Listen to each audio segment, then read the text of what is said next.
नमस्कार, मैं हूं आपके साथ रोहित और आप देख रहे हैं एनएफ न्यूज। अक्सर लगातार ये विपक्ष की तरफ से कहा जाता है कि जातिगत जनगणना होनी चाहिए और हिंदुओं की जितनी जाति हैं उनकी अलग अलग गणना होनी चाहिए। लेकिन जब बात मुस्लिमों की आती है तो मुस्लिमों की जातियों की जनगणना की बात नहीं होती है। मुस्लिमों को केवल एक ही जाति में दिखा दिया जाता है कि इतने मुस्लिम हैं। लेकिन प्रधानमंत्री नरेंद्र मोदी ने अब दुखती रग पर हाथ रख दिया है कांग्रेस के और कह दिया है कि जो हिंदुओं की जाति पूछते हैं और फूट डालकर राजनीति करना चाहते हैं, उन्हें मुस्लिमों की भी जातियों पर आवाज उठानी चाहिए और मुंह खोलना चाहिए। अब प्रधानमंत्री नरेंद्र मोदी ने ऐसा बयान दिया है तो इस पर चर्चा होना लाजमी है। इस बयान को हर तबका अलग अलग नजरिए से देख रहा है। कुछ कह रहे हैं कि जो प्रधानमंत्री कहते थे कि बटेंगे तो बांटने वाले मौज काटेंगे, जो बयान सीएम योगी आदित्यनाथ देते थे कि बटेंगे तो कटेंगे, उसी का ये नया वर्जन है कि अगर आप हिंदुओं की जाति पूछोगे, उनकी गणना करोगे, तो हम मुस्लिमों की जाति पूछकर उनकी गणना करेंगे और आपकी राजनीति सफल नहीं होने देंगे। पीएम मोदी ने हरियाणा चुनाव के रिजल्ट पर जिस तरीके से जीत मिली है बीजेपी को, उसके बाद ये बड़ी बात कही है। ऐसे में इस वक्त मेरे साथ एक खास मेहमान है जो कि मुस्लिम समुदाय को बहुत अच्छी तरीके से जानते हैं, डॉक्टर फयाज अहमद फैजी जी, जो कि लेखक हैं, अनुवादक हैं, स्तंभकार हैं, मीडिया पैनलिस्ट हैं, पसमानदा सामाजिक कार्यकर्ता हैं और पेशे से चिकित्सक भी हैं। तो बहुत बहुत स्वागत है डॉक्टर फयाज अहमद फैजी जी एनएफ न्यूज पर आपका। जी बहुत बहुत आभार आपका रोहित पांडे जी और एनएमएफ न्यूज का भी कि आपने मुझे इस ज्वलंत मुद्दे पे बात करने का मौका दिया। डॉक्टर साहब, सबसे पहले तो मैं बहुत सिंपल सा एक क्वेश्चन है कि प्रधानमंत्री की इस बयान पर आपका नजरिया क्या है? क्योंकि हिंदू समुदाय कह रहा है कि बटेंगे तो कटेंगे का ही ये नया रूप है कि मुस्लिमों की भी जातियां बताई जानी चाहिए अगर हिंदुओं की जातियां आप बता रहे हैं तो। देखिए, मैं इसमें सकारात्मक चीजें देखता हूँ। प्रधानमंत्री ने अभी नहीं, प्रधानमंत्री लगातार मुस्लिम समाज में जो सोशल जस्टिस की बात है उसको लगातार जब भी उन्हें मौका मिलता है उसको वो जरूर उभारते हैं। और ये बहुत अच्छी बात है कि ऐसे देश के लिए जहाँ कई जात और धर्म के लोग रहते हैं, विशेष रूप से कई धर्मों के लोग रहते हैं। और अब तक ये देखा गया है कि जब भी सामाजिक न्याय की बात होती है तो उसका जो चरित्र रहा है वो सांप्रदायिक चरित्र रहा है, कम्युनल चरित्र रहा है। यानी एक धर्म विशेष में तो लोग सामाजिक न्याय की बात करते हैं, उनकी जाति स्ट्रक्चर की बात करते हैं, ऊंच नीच की बात करते हैं, भेदभाव की बात करते हैं। लेकिन अन्य जो धर्म है इस देश में, जैसे सिख समुदाय है, ईसाई समुदाय है, मुसलमान समुदाय है, उनकी जातियों की बात नहीं की जाती है। तो ये शुरू से एक रहा है। कांग्रेस पार्टी और तथाकथित सेकुलर लिबरल पार्टियां, सामाजिक न्याय की पार्टियां भी, देखिए ये भी अजीब विडंबना है कि जो सामाजिक न्याय के नाम पे जो पार्टियां, राजनीतिक पार्टियां जन्म लेती हैं, वो भी मुस्लिम समाज में सामाजिक न्याय को एड्रेस नहीं करती हैं। और एज होल मुस्लिम समाज को, चाहे वो बाहर से आया हुआ अशराफ वर्ग, जो शासक वर्गीय मुसलमान है, या जो कन्वर्टेड मुसलमान है, जो विभिन्न हिंदुओं की विभिन्न जातियों से, या जो भी पूर्ववर्ती धर्म रहे हो उनसे कन्वर्टेड लोग हैं, अलग अलग सारी चीजें, लेकिन उन सबको एक मोनोलिथ समाज बना के अपना राजनीतिक स्वार्थ सिद्ध करते रहते हैं। मुसलमानों को डरा के कि मुसलमान एज ए होल एक जगह वोट करे, तो उससे उनकी अपनी राजनीतिक रोटियां सेकती है। लेकिन मैं जहां तक प्रधानमंत्री बात है, मैं जानता हूं कि उन्होंने लगातार इस बात को कह के ये साबित कर दिया है कि वो एक जो है राष्ट्र को राष्ट्र के निर्माण में उनकी रुचि है और राष्ट्र के निर्माण करता है। वो देखते हैं कि 15 से ये जो 15 लगभग 13-15 करोड़ की जो आबादी है, विशेष रूप से मुस्लिम समाज में 90% जो देशज पसमानदा है, जो यहाँ की जातियों से कन्वर्टेड है, उनको हम मुख्य धारा से बहुत दिन तक इग्नोर नहीं कर सकते हैं। इसलिए सामाजिक न्याय की बात को लगातार करते हैं। जो जातीय भेदभाव है, इससे पता चलता है कि वो राष्ट्र के निर्माण के लिए कितने सीरियस है। बिल्कुल डॉक्टर साहब, जिस तरीके से प्रधानमंत्री ने बात कही उसका एक बहुत अच्छा विश्लेषण आपने किया कि किस नजरिए से पीएम ने ये बात कही है। लेकिन जब कहा जाता है कि बटेंगे तो बांटने वाले मौज काटेंगे, जब कहा जाता है सरसंघचालक मोहन भागवत की तरफ से कि अब धर्म के स्थान के नाम पर, खाने के नाम पर, पहनावे के नाम पर हिंदुओं को नहीं बंटना होगा। सीएम योगी आदित्यनाथ ब्लंट हैं, सीधे बोलते हैं बटोगे तो कट जाओगे। तो ऐसे में इन बयानों को किस तरीके से देखा जाए? देखिए, मैं जहां तक हिंदू समाज की बात है, हिंदू समाज एक स्वस्थ और सुंदर समाज रहा है और इसमें समय समय पर हिंदू समाज की जो कुरीतियां रही हैं उसके लिए काम हुए हैं, या हिंदू सांप्रदायिकता रही है उसके लिए भी काम हुआ है। लेकिन इसकी कंपैरेटिव आप मुस्लिम समाज में देखेंगे तो इस पे बिल्कुल ना उनकी कुरीतियों पे काम होती है। एक जड़ समाज है, बिल्कुल एक गड्ढे में पड़े हुए पानी की तरह बिल्कुल जमा हुआ समाज है।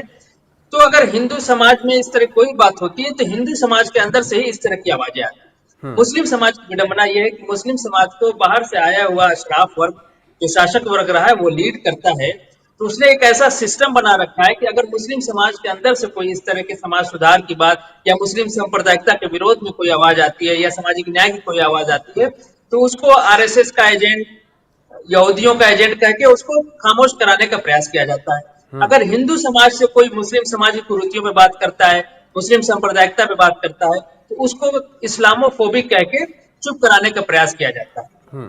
लेकिन आपने जो बात कहा कि जो इस तरह के बयान दिए जा रहे हैं, ठीक है, हिंदू समाज में कुछ लोगों को लगता है कि हिंदू एकता होनी चाहिए, कुछ लोगों को लगता है कि नहीं, जो हमारा सामाजिक न्याय का स्ट्रक्चर है उस पर भी काम होना चाहिए। ये एक आपस की है और वो बहुत स्वस्थ होकर इस पे डिबेट भी करते हैं, बात भी करते हैं। आप हिंदू समाज का ब्राह्मण भी हिंदू समाज के दलित की लड़ाई लड़ता है, उसके लिए धरना प्रदर्शन करता है, लेख लिखता है, और उसकी सीरियस के साथ आप देखिए कि जवाहरलाल नेहरू भी तो ब्राह्मण थे, उन्होंने अंबेडकर को अपने मित्रालय में जगह दिया था। इससे आप समझ सकते हैं कि हिंदू समाज कितना प्रोग्रेसिव समाज है। एक आखिरी बात मैं कहूंगा, पिछले एक साल के अंदर हिंदू समाज ने जो अपने अंदर जो एक अमूलचूल परिवर्तन किया है, सुधारों को लेके, कुरीतियों को लेके, सांप्रदायिकता को लेके, पूरी दुनिया में आप किसी भी समाज से इसका कंपेयर नहीं कर सकते। बिल्कुल जी। यहाँ पर प्रधानमंत्री का एक बयान वो सुनाते हैं जिस पर हम चर्चा कर रहे हैं, उसके बाद फिर चर्चा को आगे बढ़ाते हैं। तो एक बार प्रधानमंत्री को सुनिए। साफ है कि मुसलमानों को डराते रहो, उनको भय दिखाओ, उनको वोट बैंक के कन्वर्ट करो और वोट बैंक को मजबूत करो। कांग्रेस के एक भी नेता ने आज तक कभी नहीं कहा कि हमारे मुस्लिम भाई बहनों में कितनी जातियां होती हैं। मुस्लिम जातियों की बात आते ही कांग्रेस के नेता पर मुंह पर ताला लगाकर बैठ जाते हैं। लेकिन जब भी हिंदू समाज की बात आती है तो कांग्रेस उनकी चर्चा जाति से ही शुरू करती है। कांग्रेस की नीति है हिंदुओं की एक जाति को दूसरी जाति से लड़ाओ। कांग्रेस जानती है कि जितना हिंदू बटेगा उतना ही उसका फायदा होगा। कांग्रेस किसी भी तरीके से हिंदू समाज में आग लगाए रखना चाहती है। बिल्कुल डॉक्टर साहब, एक बार समझा दीजिए कि मुस्लिमों में जातियों की व्यवस्था कैसी है, कौन कौन सी जातियां हैं जिनको न्याय नहीं मिलता, जिनको बहुत पीछे देखा जाता है, जिनको सैयद और चिश्ती परिवार में एक अलग तरीके से देखा जा रहा है, हीन भावना से देखा जाता है उनको। जी देखिए, मुख्यतः रूप से आप सच्चर कमेटी की रिपोर्ट देख लीजिए या इस्लामिक फिक्र की कोई भी किताब आप देखेंगे, या अभी रिसेंटली जो मुस्लिम पर्सनल लॉ बोर्ड का ऑफिशियल पब्लिकेशन है मजमूए क़वानीन इस्लामी, वहां भी आप चले जाएंगे तो साफ तौर से नस्ल और जात का विभेद है। जो बाहर से आए हुए मुसलमान हैं, जो स्वयं को शेख सैयद मुगल पठान कहते हैं, वो अशराफ वर्ग में आते हैं। दूसरा जो वर्ग है जिसको हम लोग पसमानदा कहते हैं, वो भारतीय समाज में जो कामगर जातियां थी या स्वक्षकार जातियां थी, जो अब ओबीसी एससी एसटी में आती हैं, उनसे कन्वर्टेड लोग हैं जो भारत देश के, इसीलिए मैं इसे देशज पसमानदा कहता हूं, वो एक स्ट्रक्चर है। तो इस मुख्य रूप से अगर आप सच्चर कमेटी की पढ़ेंगे तो अशराफ, अजलाफ और अर्जाल की बात की जाती है। अशराफ में अपर क्लास और शासक वर्ग के मुसलमान हो गए। अजलाफ, अच्छा देखिए, एक बड़ी विडंबना है इस्लामिक फिक्र में जो कैटेगराइजेशन किया गया, नाम कितने मतलब अभद्र नाम रखे गए हैं। गाली के अजलाफ का मतलब ही होता है, ये जल्फ का बहुवचन होता है, जिल्फ का, जिसका मतलब होता है असभ्य। और अशराफ का जो शाब्दिक अर्थ है, शरीफ का बहुवचन है जिसका मतलब होता है उच्च और कुलीन। तो आप जब कैटेगराइजेशन भी कर रहे हो तो अभद्र नाम रख रहे हो, गाली की तरह नाम रख रहे हो। अजलाफ जो है, अर्जाल जो है, रजील का बहुवचन है। रजील का मतलब होता है निकृष्ट लोग, कमीन लोग, नीच लोग। तो जो अजलाफ में ज्यादातर कामगर जातियां हैं और अर्जाल में ज्यादातर स्वक्षकार समाज की जातियां हैं। जैसे आप, एक बहुत बड़ा नाम है जिसको वाजपेयी ने भारत रत्न दिया था, उस्ताद बिस्मिल्लाह खान साहब, वो स्वयं स्वक्षकार समाज से आते थे, जिसको वाल्मीकि समाज लोग कह देते हैं। हमें स्वक्षकार समाज, लाल बेगी भी कहीं कहे जाते हैं। तो वो उनको भारत रत्न दिया गया। तो ये एक कास्ट स्ट्रक्चर है। और मैं बताऊं, चूंकि कास्ट स्ट्रक्चर पे, सामाजिक न्याय पे मुस्लिम समाज में कोई काम नहीं हुआ है, तो यहाँ सामाजिक न्याय की हालत और जातिवाद की हालत हिंदू समाज से कंपेयर करेंगे तो अपने सबसे खराब फॉर्म में है, सबसे वर्स्ट कंडीशन में है, बद से बदतर हालात है यहाँ। क्योंकि यहाँ मुस्लिम, अभी भी आप किसी से, अभी देखिए 3-4 दिन पहले मुस्लिम पर्सनल लॉ बोर्ड का कोई मौलाना है, उसने एक लेख लिखा है कि मुस्लिम समाज में जो सामाजिक न्याय की आजकल बात हो रही है, प्रधानमंत्री कहने के बाद से लगातार 3-4 साल प्रधानमंत्री कह रहे हैं, वो इसको कह रहे हैं कि जो है नापाक तहरीक बता रहे हैं कि ये एक नापाक कोशिश है। आप समझ रहे हैं कि इनके दिमाग में अभी भी कितना गंदगी भरी हुई है। तो उस बात को एक्सेप्ट करने, अच्छा बड़ी विडंबना होती कि मुस्लिम पर्सनल लॉ का मौलाना, जो जनरल सेक्रेटरी है वो खालिद सैफुल्लाह रहमानी, वो ये कह रहा था कि ये एक नापाक कोशिश है, जबकि उसी का ऑफिशियल पब्लिकेशन मजमूए कानून इस्लामी में इन जातियों का नाम है, कुफू का सिद्धांत लिखा हुआ, किसकी शादी किससे होगी, किसकी शादी किससे नहीं। यानी अगर जात इक्वल नहीं है, नस्ल इक्वल नहीं है, तो शादी नहीं हो सकती है। उसने खुद अपनी पब्लिकेशन में वो बात कह रहा है। दूसरी तरफ कह रहा है कि इसको हटाने के लिए जो लड़ाई है, यानी सामाजिक न्याय की लड़ाई है, वो एक नापाक कोशिश है और मतलब देश में खूब आसानी से चल रहा है। मतलब मैं आपके चैनल का आभार व्यक्त करूंगा। देखिए एक बात मैं कह दूं, कल प्रधानमंत्री ने कहा है और उनकी बातों को कोट किया जा रहा है, मीडिया में चर्चाएं हो रही है, लेकिन प्रधानमंत्री ने जो मुस्लिम समाज में सामाजिक न्याय की तरफ जो इशारा किया, उस पर कोई चैनल बात नहीं कर रहा है। मैं आपके न्यूज चैनल का, एनएमएफ का आभार व्यक्त करूंगा, आपका आभार व्यक्त करूंगा कि आपने इस बात को समझा, वरना हमारी बात तो कोई करता ही नहीं है। वही मैं जानना चाहता हूं डॉक्टर साहब कि क्या ये व्यवस्था है मुस्लिमों में कि नीची जाति का अगर जुलाहा है, वो खटीक है और सब्जी बेचने वाला, तो वो पठान और सैयद के घर में बेटी नहीं ब्याह सकता? बिल्कुल नहीं, इस्लामिक एतबार से रोक है इस पे। आपको अगर मेरी बात पे भरोसा नहीं तो आप एक इस्तिफ्ता लिखिए। इस्तिफ्ता कहते हैं फतवा लेने के लिए जो एप्लीकेशन लिखी जाती है, उसको इस्तिफ्ता कहते हैं। आप सारे बड़े सेमिनरीज जो हैं, मदरसे हैं, वहां इस्तिफ्ता लिखिए कि एक खटिक मुसलमान लड़का सैयद लड़की से शादी करना चाहता है, शादी होगी कि नहीं, वो तो आपको लिखित में दे देंगे कि ये शादी इस्लाम के हिसाब से गैर कानूनी है, गैर इस्लामिक है, गैर शरई है, वो आपको लिख के दे देंगे। कितना बड़ा झूठ, ये झूठ बोलते हैं कि हमारे यहाँ इस तरह की नहीं है, और फतवा लिख के आपको दे देंगे। अच्छा, मैं अभी भी आपको बता रहा हूँ, देखिए मैं मुस्लिम पर्सनल लॉ बोर्ड सारे मुसलमानों की नुमाइंदगी की बात करती है, प्रतिनिधित्व की बात करती है, लेकिन वो झूठ बात है, उसमें सिर्फ अशराफ मुसलमान है। हाँ, लेकिन वहाँ शिया, सुन्नी और देवबंदी बरेली सारे तरह के उलमा आपको मिलेंगे, कानूनविद भी मिलेंगे, लेकिन और उन्होंने एक किताब निकाली जिसमें इस तरह की बात लिखी है। लेकिन पब्लिक फोरम पे आते हैं तो लगते हैं हदीस कुरान पढ़ने की, इस्लाम ये कहता है, इस्लाम वो कहता है, सारे लोग बराबर हैं, भाई भाई हैं, और पीछे से फतवा की डंडी इस तरह की चलती है। बिल्कुल। ओवैसी कौन सी जात है, ये थोड़ा समझाइएगा। ये किस जात? ये भी अशराफ वर्ग में आते हैं। अपर? जी, अपर क्लास में आते हैं, अशराफ वर्ग। अच्छा। ये अपने को शरीफ, देखिए ये अपने को शरीफ कहते हैं, हम लोग को रजील कमीन कहते हैं। देखिए, और लिखते हैं, ये कहते नहीं, लिखते, लिखित है सारी चीजें। और फिर ओवैसी कहते हुए घूमते हैं कि जातियां नहीं होती हैं, जातियां नहीं होती हैं, इस्लाम में केवल एक ही चीज है, सब इस्लामी और मुस्लिम। अगर वो कंसीडर कर लेंगे, ब्राह्मणों की तरह तो इन लोगों के पास दिल है नहीं। ब्राह्मणों ने तो अपने दलितों को जगह दिया, अपने पिछड़ों को जगह दिया। ये अगर मान ले कि मुसलमानों में जातियां होती, फिर सोशल जस्टिस की बात करनी पड़ेगी, तो जगह देना पड़ेगा। मुस्लिम पर्सनल लॉ बोर्ड में सारे विदेशी मुसलमान बैठे होते हैं, कोई भारतीय मुसलमान साड़ी पहन के, कोई औरत नहीं बैठती है, धोती पहन के कोई नहीं। मेरे पिताजी BSc तक धोती पहनते थे, मेरे नाना जी धोती पहनते थे, मेरे दादाजी धोती पहनते थे, कोई धोती वाला मुसलमान वहां आपको नहीं मिलेगा। तो ये अपनी जो पाकिस्तान चला रहे हैं उसमें कोई डिस्टरबेंस ना हो, इसलिए समस्या को सिरे से इनकार कर देते कि नहीं, हमारे यहाँ इस तरह कोई बात नहीं। और पैरेलल उसी के साथ साथ फतवे भी इस तरह के देते रहते हैं। और इस देखिए, आप यकीन जानिए, अगर कोई शादी ऐसी हो भी गई इंटरकास्ट, तो उस शादी को ये मस्त करार देते हैं। यानी जो शरई काजी होता है, जो हर शहर में आपको मिलेगा, शरिया कोर्ट आपको हर शहर में मिलेगी, जो भारत सरकार के जुडिशरी सिस्टम के पैरेलल चलती है, वो लिख के दे देंगे कि निकाह मस्त हो जाए। मस्त का मतलब कि निकाह इनवैलिड है, निकाह होगा ही नहीं, शादी होगी ही नहीं, और ये चीज खुलेआम। डॉक्टर साहब, ये भी अक्सर आता है कि सिया की मस्जिद में सुन्नी, सुन्नी की मस्जिद में सिया, अहमदिया की मस्जिद में सिया सुन्नी नमाज नहीं पढ़ने जा सकते हैं। देखिए, ये जो मसलकी और जो फिरके का जो विभेद है, ये इस वैचारिक टाइप का विभेद है कि देवबंदी है, बरेलवी, शिया के अंदर भी कई है, सुन्नी के अंदर भी कई है। लेकिन मैं आपको एक तो बात ठीक है कि वो मसलक के एतबार से, यानी वैचारिक एतबार से एक दूसरे का विरोध करते हैं। लेकिन आप देखेंगे जातिगत मस्जिदें भी भारत के अंदर आपको मिल जाएगी, बनारस में मिल जाएगी, आजमगढ़ में मिल जाएगी, आपको रांची में मिल जाएगी, आपको लखनऊ में मिल जाएगी। यहाँ पत्थरकट्टा की मस्जिद है, अब उसमें तमाम लोग अब नमाज पढ़ने लगे हैं, लेकिन पत्थरकट्टा एक जाति होती है मुसलमान। अब वो जाति जो शहद वगैरह निकालने का काम करती है, पहले पत्थर कूटने का काम करती है।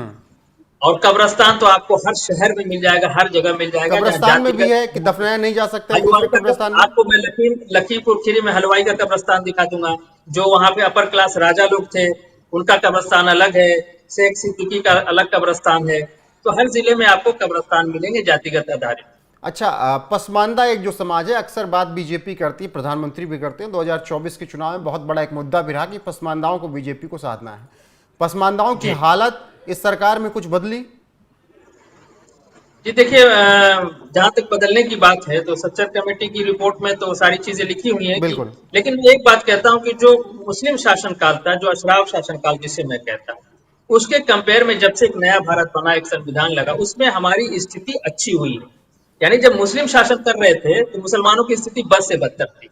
यानी पसमानदा मुसलमानों की, जब अशराफ शासन, बकायदा अकबर ने जियो निकाला था कि इन रजील कमीन लोगों को पढ़ने नहीं देना है। क्यों नहीं पढ़ने देना? कि ये फसाद बर्पा करते हैं। जियो था कि मछुआरे और जो बूचर जो मुसलमान है, उनको बस्ती से बाहर फेंक दिया जाए और उनको किसी से मेल जोल नहीं रखने दिया जाए। तो भारत बनने के बाद से, संविधान लगने के बाद से हमारी स्थिति जरूर अच्छी हुई है, लेकिन कंपेयर टू और लोगों के जो और वंचित जातियां, तो उससे हम बहुत पीछे रह गए। उसकी वजह सरकार नहीं है, क्योंकि सरकार तो हमें आगे लाने का प्रयास कर रही है। उसकी वजह मुस्लिम समाज को लीड करने वाला अशराफ वर्ग है, जो हमारे अंदर सोशल जस्टिस को और भागीदारी की बात को होने ही नहीं देता है, डिनायल मूड में रहता है। लेकिन अभी जब बीजेपी की जो आप बात कर रहे हैं, तो इसमें आगे बढ़ने का मौका जो पहले था वो आज भी था। बहुत से लोक कल्याणकारी स्कीमों में फायदा मिला, जैसे गैस सिलेंडर मिला या मकान मिला। मैं बताऊं, जो घर बनने की बात थी उसमें पसमानदा समाज को ज्यादा फायदा मिला, क्योंकि इससे पहले जो घर बनाने की स्कीमें आती थी वो किसी उसमें पसमानदा नहीं एडजस्ट करता था। ये सेकुलर टाइप का स्कीम आई, तो इसमें पसमानदा कोई घर नहीं मिला हुआ था, तो उसको ज्यादा घर मिला, तो फायदा हुआ, इसमें कोई दो राय नहीं है। और मैं जब बीजेपी की आप बात कर रहे हैं, तो मैं एक बात वो भी कह दी कि जो सांप्रदायिक घटनाएं हुई हैं उसमें भी नुकसान हुआ है, लेकिन ये सांप्रदायिक घटनाएं सिर्फ बीजेपी के शासनकाल में नहीं, कांग्रेस के शासनकाल में आप देखेंगे, कंपेयर करेंगे तो कांग्रेस के शासनकाल में ज्यादा सांप्रदायिक रूप से पसमानदा का नुकसान हुआ है बनिस्बत बीजेपी के शासनकाल में। बिल्कुल। डॉक्टर साहब, एक आखिरी सवाल, अभी हाल फिलहाल में रिजल्ट आए, जम्मू कश्मीर का जो मैंडेट आया उसमें नेशनल कॉन्फ्रेंस ने अच्छी खासी जीत दर्ज की। कांग्रेस को 6 सीटें मिली, बीजेपी को भी ठीक ठाक सीटें मिली, मतलब अच्छा प्रदर्शन। 370 हटने के बाद जिस तरीके से 29 सीटें जीतना, हालांकि जम्मू संभाग में ही उन्हें सीटें मिली, लेकिन कश्मीर घाटी में उन्हें उतनी सीटें नहीं मिली। किश्तवाड़ से एक कैंडिडेट शगुन परिहार जीत जाती हैं, जहां पर मुस्लिमों का आबादी ज्यादा है, लेकिन कुछ सीटों पर मुस्लिमों ने वोट किया है। क्या आपको लग रहा है कि अभी भी मुस्लिमों का विश्वास बीजेपी नहीं जीत पा रही? अगर जम्मू कश्मीर में वो सत्ता नहीं हासिल कर पाई, क्या अभी भी मुस्लिमों को अपने ही कैंडिडेट चाहिए? अगर नाम मुस्लिम है तभी वो वोट डालने जाएंगे, अब्दुल्ला परिवार या मुफ्ती परिवार को ही प्रेफर करेंगे? जी देखिए, अब तक जो परिपाटी चली आई है मुस्लिम समाज के वोट पैटर्न का, या जो मुस्लिम समाज की जो राजनीतिक भागीदारी का, उसमें प्रधानमंत्री ने इसलिए लगातार मुस्लिम समाज में सोशल जस्टिस की बात इसीलिए कर रहे हैं कि जो एक बड़ा समुदाय है मुस्लिम समाज में, वंचित रह जाता है इस्लाम मुसलमानों के नाम पे। तो एक पहल जो प्रधानमंत्री ने किया है, अब धीरे धीरे लोग जुड़ेंगे, ऐसा नहीं है। मैं एक उदाहरण देता हूँ, आपने कश्मीर का उदाहरण दिया, लोकसभा में भी पसमानदा ने वोट नहीं दिया, हालांकि मुझे खुद उम्मीद थी, मैंने तो खुलेआम बीजेपी के लिए वोट मांगा, मैं किसी पार्टी से नहीं हूँ। सामाजिक रूप से लगा कि अगर हम भारतीय जनता पार्टी के वोट देते हैं तो हमारी जो सोशल जस्टिस की बात एक पार्टी जो लगातार कर रही है, प्रधानमंत्री लगातार कर रहे हैं, उससे कुछ हमारी स्थिति सुधार हो सकती है। लेकिन उत्तर प्रदेश के निकाय चुनाव में मैं आपको बताऊं, उत्तर प्रदेश के निकाय चुनाव में भारतीय जनता पार्टी के टिकट से पसमानदा जो चेयरमैन हुए वो तीसरे नंबर पे, यानी ओवैसी की पार्टी और कांग्रेस को भी पछाड़ के भारतीय जनता पार्टी के टिकट पे जीतने वाले पसमानदा मुसलमान चेयरमैन, नगर पालिका के चेयरमैन ज्यादा थे। हाँ, समाजवादी पार्टी और बहुजन समाज पार्टी पहले दूसरे पे थी, तीसरे पे भाजपा थी, तो ये अच्छा था। लेकिन लोकसभा के चुनाव में वो चीज नहीं हो पाई। कश्मीर में भी कुछ वोट्स मिले हैं, लेकिन मैं समझता हूँ कि ये सुधार भर। आप देखेंगे जब भारतीय जनता पार्टी ने जंक्शन से अपना सफर शुरू किया था, तो हिंदू भी वोट नहीं देते थे, और हिंदू अपने को जनसंघ पार्टी का सदस्य होने के बाद भी अपने को जनसंघी कहलाना पसंद नहीं करते थे। स्थिति में बदलाव हुआ है, तो जब हिंदू समाज में इतना समय लग गया, तो अगर भारतीय जनता पार्टी जोड़ना चाहती है पसमानदा समाज को, तो मुस्लिम समाज में सामाजिक न्याय की बात सबसे अच्छी, जिसको प्रधानमंत्री लगातार कर रहे हैं, उससे समाज जरूर जुड़ेगा। पार्टी को भी आगे आना चाहिए, इस पे काम करना चाहिए, और समाज में भी, पसमानदा समाज में भी इस तरह के ठीक। लोग आने चाहिए, जो इस बात पे कोशिश करना चाहिए कि पार्टियों का संगम। अब मैंने एक बात कई बार कही है कि अगर भारतीय जनता पार्टी ने पसमानदा को जोड़ दिया तो इस देश में भारतीय जनता पार्टी अजेय हो जाएगी, क्योंकि पसमानदा कुल मुस्लिम आबादी का लगभग 90% है और विविधताओं भरा है। ऐसा नहीं, चेन्नई का पसमानदा कुछ और सोचता है, बंगाल का पसमानदा कुछ और सोचता है, यूपी का पसमानदा कुछ और सोचता है। जैसे हिंदू समाज विविधताओं भरा है, उसी तरह पसमानदा समाज में विविधताओं भरा है। तो अगर कुछ परसेंट भी भारतीय जनता पार्टी के पास चला गया तो भारतीय जनता पार्टी अजेय हो जाएगी। जी ठीक है। तो डॉक्टर फयाज अहमद फैजी जी, वक्त देने के लिए शुक्रिया। और प्रधानमंत्री नरेंद्र मोदी मैं के एक बात ऐड करना चाहूंगा। जी। मैं कहना चाह रहा था, देखिए प्रधानमंत्री ने जो एक बात कही कि कांग्रेस नहीं करती है मुसलमानों में जो जातियों की सामाजिक न्याय बात। की, हाँ जी, वो जातीय नहीं काउंट करती है। ये बहुत बड़ा एक संदेश है भारतीय राजनीति में विपक्ष की सारी पार्टियों के लिए, न सिर्फ कांग्रेस पार्टी, जबकि जो सामाजिक न्याय की लड़ाई लड़ने वाली पार्टियां, उनके लिए भी, कि इस देश के अंदर सामाजिक न्याय सबको करना चाहिए। और सिर्फ आप हिंदू समाज में अगर सामाजिक न्याय की बात कर रहे हैं, इसका मतलब आप सिर्फ हिंदू समाज को बांटना चाहते हैं। अगर आपका सामाजिक न्याय वाकई में सामाजिक न्याय है और सेकुलर सामाजिक न्याय, तो आप हिंदू समाज में सामाजिक न्याय की बात क्यों नहीं करते? दोनों तरफ सामाजिक न्याय की बात होनी चाहिए। एक बड़ा संदेश देने का काम किया प्रधानमंत्री ने, इसीलिए मैं आपके मंच से भी मैं खुले तौर पे प्रधानमंत्री के इस वक्तव्य का स्वागत करता हूं, उनका आभार व्यक्त करता हूं। बिल्कुल। डॉक्टर फयाज अहमद जी, जुड़ने के लिए बहुत बहुत शुक्रिया। जिस तरीके से आपने प्रधानमंत्री के बयान पर बहुत अच्छी तरीके से विश्लेषण किया और बताया कि उसके मायने क्या हो सकते हैं और कितने बेहतर मायने हैं। उन्होंने मुस्लिम जातियों का जिक्र इसलिए किया क्योंकि वो पिछड़े हैं और उनको भी न्यायिक और सामाजिक इज्जत मिलनी चाहिए। और अलग अलग तरीके के बयान कोई भी निकाले, लेकिन प्रधानमंत्री ने बहुत सोच समझकर यह बयान दिया है। तो अब आप दर्शकों की बारी है कि आपको यह चर्चा कैसी लगी। शेयर जरूर कीजिएगा, कमेंट्स में अपनी राय दीजिएगा और बने रहेगा हमारे साथ। नमस्कार।